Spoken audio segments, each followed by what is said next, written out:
कहानी की शुरुआत आज से कई 100 साल बाद होती है, जब इंसानों ने धरती का इतना बुरा हाल कर दिया था कि अब वो रहने लायक नहीं बची थी और ये हिसाब लगाया गया था कि आने वाले 70 साल के अंदर धरती तबाह हो जाएगी। इसीलिए इंसानों ने आर्क 1 नाम की एक स्पेसशिप बनाई, जिसके अंदर कुछ लोगों को प्रॉक्सिमा बी नाम की एक दूसरे प्लैनेट पर भेजा जा रहा था। शुरुआत में तो ये मिशन बिल्कुल सही चला, लेकिन कुछ समय बाद शिप में कुछ गड़बड़ी आ गई, जिस वजह से एक लोहे का बीम नीचे पर एक पॉड पर गिर गया, जिसमें लेफ्टिनेंट शैरन नाम की एक महिला सो रही थी। और जैसे ही शैरन की आंख खुली तो उसने तुरंत ही हालात को समझते हुए अपने बाकी साथियों को उठाना शुरू कर दिया और साथ ही उसने इस हादसे के बारे में लेफ्टिनेंट स्पेंसर को बताया, जिसके बाद वो दोनों सभी लोगों को बाहर निकालने में लग गए। सभी लोग फटाफट अपने अपने हेलमेट्स पहन रहे थे कि तभी ब्रेंट नाम के एक आदमी ने देखा कि एक लोहे का बीम कैप्टन के पॉड के ऊपर पड़ा हुआ था, जिस वजह से उन्हें उठाना मुश्किल था और इसीलिए वो इस बीम को हटाने में लग गया। और जब शैरन की नजर उस पर पड़ी तो उसने सबसे पहले तो ब्रेंट को उसका हेलमेट पहनाया,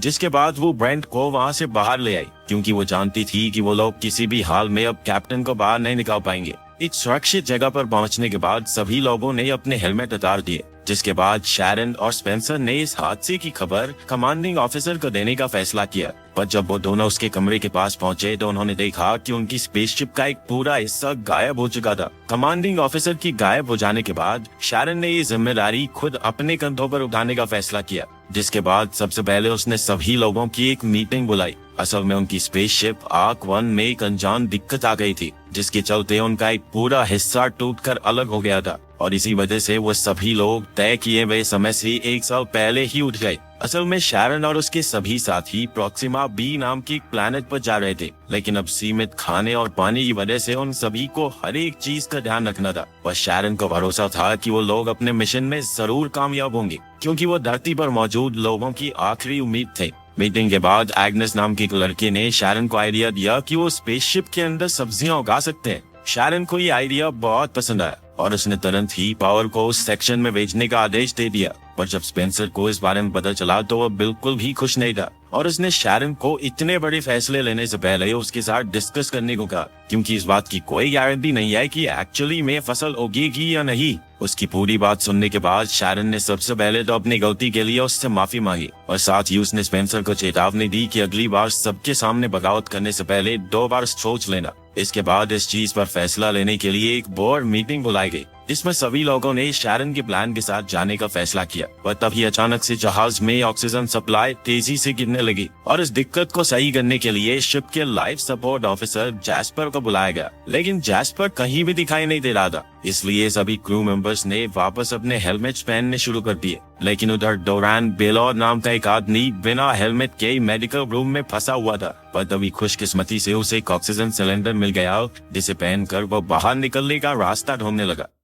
उधर सिक्योरिटी हेड फेलिक्स ने आखिरकार जैस्पर को ढूंढ लिया, जिसके बाद उसे डेक पर मदद करने के लिए लाया गया। पर इस दिक्कत को सही करने की बजाय जैस्पर ने एक ऐसा खुलासा किया जिसने सभी को हैरान कर दिया। जैस्पर के मुताबिक वो असली जैस्पर था ही नहीं, बल्कि वो कुछ ऑफिसर्स को पैसे खिलाकर इस मिशन पर आया था। असल में साइंटिस्ट के मुताबिक धरती के पास अब सिर्फ 70 साल ही बचे थे, पर जैस्पर को उनकी इन बातों पर भरोसा नहीं था और उसे लगता था कि शायद धरती पहले ही खत्म हो जाएगी। इसीलिए वो किसी भी हालत में इस मिशन का हिस्सा बनना चाहता था। ये सुनकर शैरन को बहुत गुस्सा आया और उसने तुरंत ही जैस्पर को अरेस्ट करने का आदेश दे दिया, जिसके बाद उसने अलग अलग फील्ड्स के एक्सपर्ट्स को बुलाया ताकि वो लोग मिलकर इस परेशानी से बाहर निकल सके। उधर बेलोर ने भी किसी तरह से दरवाजे को खोलकर अपने साथ साथ कई सारे लोगों की जान बचाई जो जल्द ही मरने वाले थे। इधर एलिसिया नाम की एक लड़की मेन प्रॉब्लम को ढूंढने की कोशिश कर रही थी और उधर स्पेंसर और एक दूसरे आदमी को शिप के बाहर जाकर जांच करने का काम दिया गया,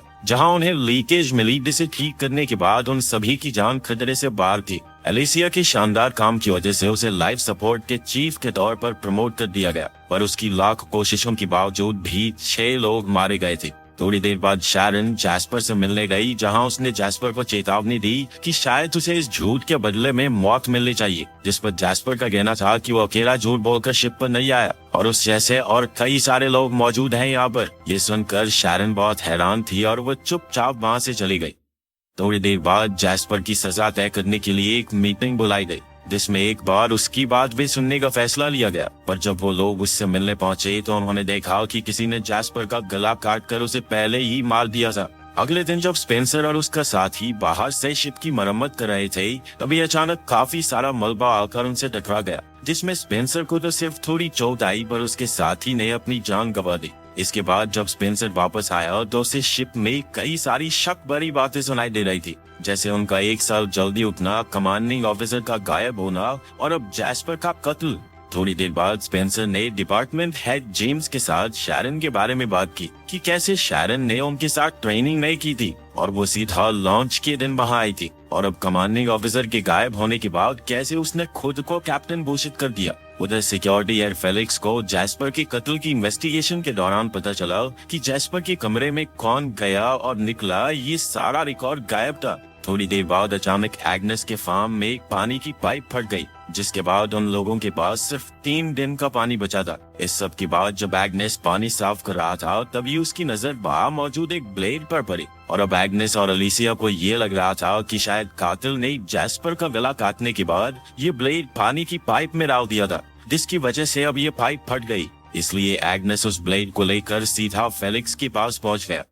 उधर ईवा की टीम लगातार ज्यादा से ज्यादा पानी बचाने की कोशिश में लगी हुई थी। अगले दिन जेम्स शिप की बाहर से जांच कर रहा था और स्पेंसर अंदर से उसे देख रहा था। अपनी जांच के दौरान जेम्स को शिप पर कुछ डायमंड जैसी दिखने वाली चीजें मिली, और जैसे ही उसने उस चीज को अपने हाथ में लिया तो अचानक उसके ग्लव्स पिघलने लग गए और वो तुरंत अंदर की तरफ भागा, जहां डॉक्टर संजीवनी ने उसकी मरहम पट्टी की। उधर ईवा इस बात से परेशान थी कि वाटर टैंक्स जरूरी प्रेशर तक नहीं पहुंच पा रहे। तभी ईवा ने एक अर्जेंट मीटिंग बुलाकर सभी को बताया कि अब उनके पास सिर्फ 4 ही दिन का पानी बचा है, और अगर सबने थोड़ा थोड़ा भी पिया तो भी 8-10 दिन से ज्यादा नहीं चलेगा। जिसके बाद सभी लोग काफी ज्यादा डर गए। अब उन्हें कुछ भी करके पानी का जुगाड़ करना होगा, और खुशकिस्मती से उन्हें जल्द ही अंतरिक्ष में एक ऐसा कॉमेट मिल गया जिसके अंदर काफी सारा पानी मौजूद था, और अब उन्हें कुछ भी करके इस कॉमेट से सारा पानी निकालना होगा। इसके बाद जेम्स को उस कॉमेट पर सही तरीके से लैंड करके पानी निकालने का काम दिया गया, और इसमें ईवा इस पूरे मिशन को मॉनिटर करने वाली थी, और उन दोनों का ये मिशन कामयाब भी रहा। जिसके बाद जेम्स को शिप पर काफी शाबाशी मिली। पानी की प्रॉब्लम सॉल्व होने के बाद सभी लोग काफी रिलैक्स थे, पर उसी रात स्पेंसर को एक अनजान मैसेज आया। इसमें जैस्पर के सामान का पता लिखा हुआ था, और उसी मैसेज की बदौलत स्पेंसर को एक मेमोरी ड्राइव मिली जिसमें एक वीडियो मौजूद थी। उस वीडियो में जैस्पर एक बार में शैरन को रिकॉर्ड कर रहा था, जिसमें वो एक बाइकर को बेरहमी से पीट रही थी, और अंत में उसने उस बाइकर का गला काट दिया। ये देखकर स्पेंसर काफी हैरान था, और उसने तुरंत ही फेलिक्स को इस बारे में बताया, जिसके बाद शैरन को जैस्पर के कत्ल के इल्जाम में अरेस्ट कर लिया गया। पर इस वीडियो के बावजूद भी शैरन का कहना था कि वीडियो में दिख रही लड़की वो है ही नहीं, एआई ने बनाई है, मैं नहीं ये।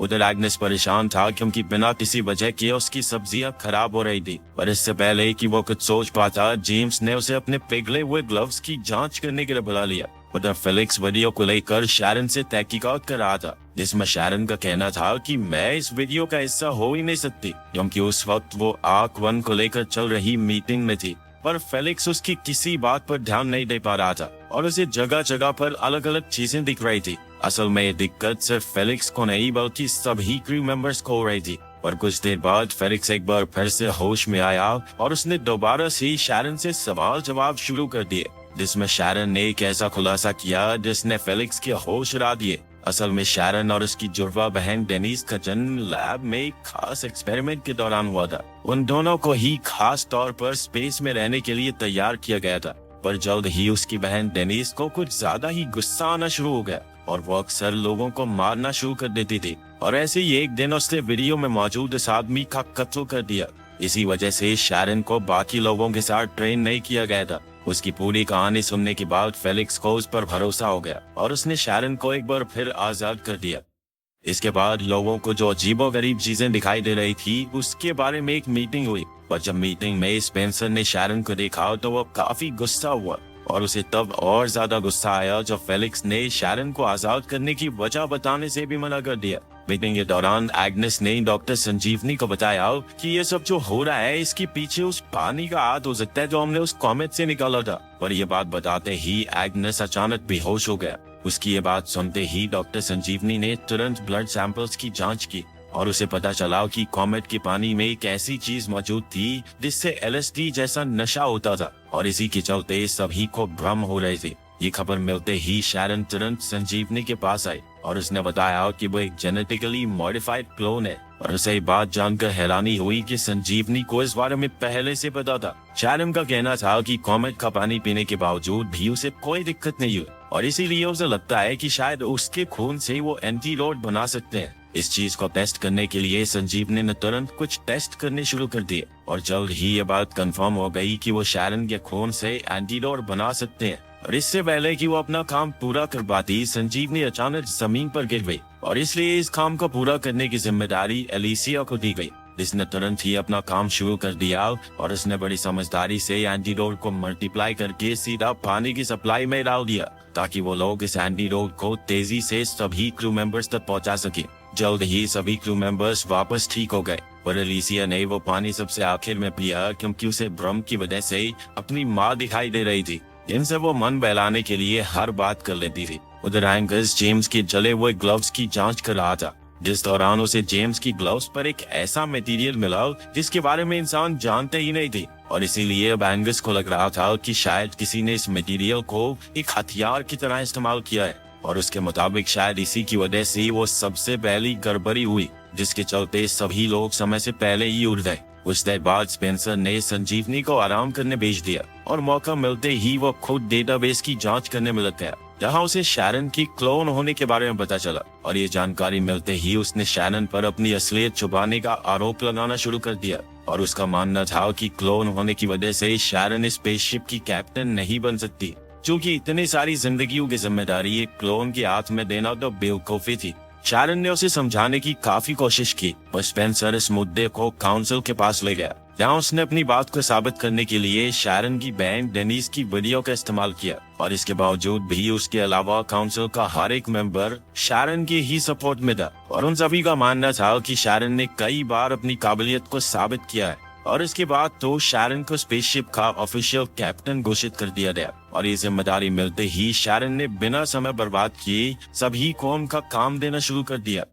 उधर इंजन रूम में ईवा और उसका असिस्टेंट ग्रेगोर लगातार स्पेसशिप की स्पीड को बढ़ाने की कोशिश में लगे हुए थे। इसके लिए वो एक ओवर एक्टिव फ्यूल का इस्तेमाल कर रहे थे, जिस पर ग्रेगोर ने ईवा को फ्यूल की ओवर हीटिंग के बारे में सावधान भी किया और इसके बावजूद भी ईवा ने इसी रास्ते का इस्तेमाल करने का फैसला किया और ग्रेगोर को इंजन का ध्यान रखते हुए किसी भी इमरजेंसी में पास ही में मौजूद लीवर खींचने को कहा, जिसके बाद वो खुद किसी काम से बाहर चली रही। पर ईवा के इंजन रूम से निकलने की कुछ ही देर बाद अचानक फ्यूल ओवर हीटिंग की वजह से चारों तरफ रेडियो एक्टिव रेडिएशन फैल गई और ये सब इतनी तेज हुआ कि ग्रेगोर उस लीवर को खींचने से पहले ही रेडिएशन की चपेट में आ गया। कुछ देर बाद जेम्स का ध्यान स्पेसशिप की गिरती हुई रफ्तार पर पड़ा और जब उसने शैरन को ये बात बताई तो उन दोनों का ही शक फ्यूल टैंक ब्लास्ट की तरफ गया और अपने शक को दूर करने के लिए जब उन्होंने ग्रेगोर को कांटेक्ट करने की कोशिश की तो उन्हें सामने से कोई जवाब नहीं मिला, जिसके बाद उन्होंने ईवा को तुरंत इंजन रूम में जाने को कहा।